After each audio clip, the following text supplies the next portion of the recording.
Alors voilà, ici pour la passer en mode 1, c'est-à-dire les gaz ici à droite, sachant qu'elle est en mode 2, gaz à gauche.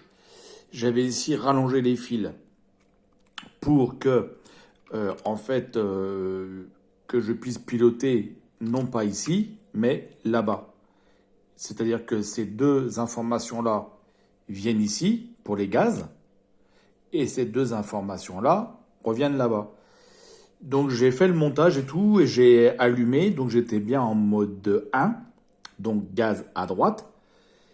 Et j'ai pu le binder avec l'hélicoptère, mais en mode de vol, ça n'a pas été comme il faut. L'hélicoptère, il était un petit peu perdu. Alors il y aurait peut-être une astuce pour la passer en mode 1, que je vais essayer juste après. Donc pour l'instant, j'ai remis en fait comme c'était, c'est-à-dire que ces fils-là, évidemment, sont plus courts hein, d'origine. Ils se mettent là, et ceux-là, ici, et vice-versa pour l'autre côté. Donc je vais remonter tout ça, et après, on va la binder avec l'hélicoptère, avec l'astuce, et voir si vraiment on pourrait la passer en mode 1. Donc voilà, c'est en place là. Il n'y a plus qu'à refermer la boîte, et puis ça va le faire, hein. Donc là, j'ai tout remonté. Les sticks vont bien, tout ça, il n'y a pas de souci. Donc là, par défaut, je suis en mode 2. C'est-à-dire que quand j'allume ma radiocommande, je vais en haut, en bas, et je suis bien en mode 2. Là, j'ai pas mis l'hélicoptère, mais après, je vais le binder avec l'hélicoptère. Donc, pour passer en mode 1, ici, j'ai rien du tout, hein, que là, je suis bien en mode 2.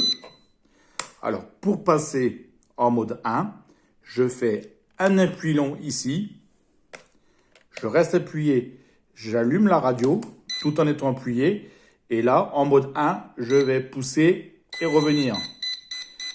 Et là, elle bip, et à ce moment-là, je lâche, et je serai en mode 1. Voilà. C'est-à-dire que maintenant, si je l'éteins, et en plus, ça le garde en mémoire, si je la rallume, ici, je n'ai plus rien, que là.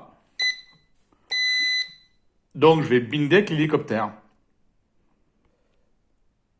Donc là, l'hélicoptère est allumé. Il clignote. Lorsque je vais ici alimenter, voilà, il reçoit les ondes. Je vais le binder en mode 1.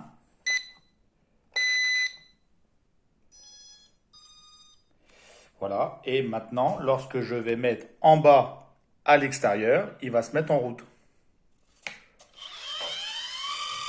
Voilà. Là, je vais pouvoir l'éteindre. Donc, je suis bien passé en mode 1. Et ça vole et l'hélicoptère est stabilisé. Donc, c'est comme ça qu'on passe en mode 1. Voilà.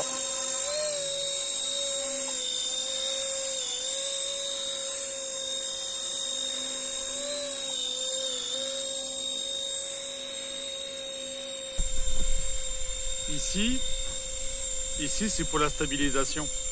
Quand l'hélicoptère est en l'air, normalement on décolle ici, mais quand je vais appuyer là, et ben l'hélicoptère va se sauver. Voilà, il dérive tout seul. Un petit peu. Et quand je rappuie, il se stabilise. Par contre, si je rappuie en bas, il va atterrir.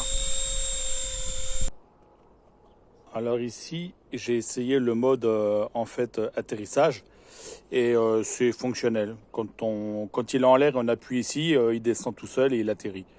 Voilà. Par contre, là, c'est le décollage automatique normalement. Alors on peut essayer pour voir. Éventuellement, je sais pas, je vais y regarder. Donc je l'ai mis sur une surface propre et je vais appuyer sur le décollage automatique.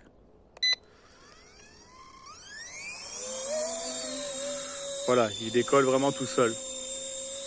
Et lorsque je vais appuyer sur ici l'atterrissage,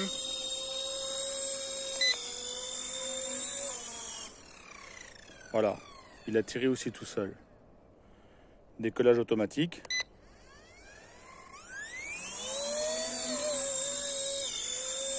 Donc c'est assez simple, hein. Et ici, atterrissage.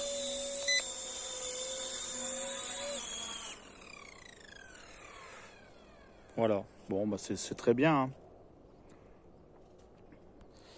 Donc il faut juste que je vérifie ce bouton-là, parce qu'une fois en l'air, l'hélicoptère, et qu'on rappuie sur le décollage malgré qu'il soit en l'air, on désactive et on active la stabilisation. Voilà. Mais c'est pas transcendant, mais on ressent quand même quelque chose.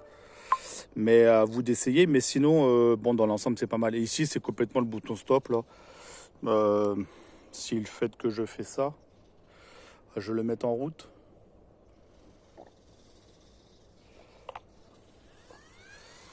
Là, il est en route là. Et si j'appuie ici sur stop,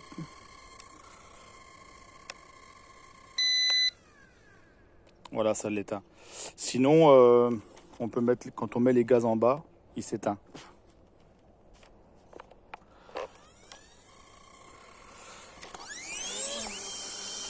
Ici, gaz en bas.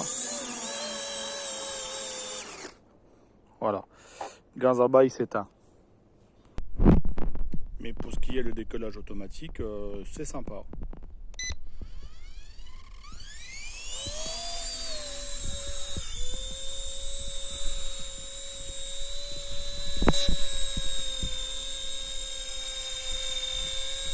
Et la même de l'air.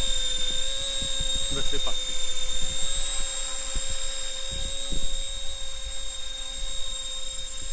Et atterrissage.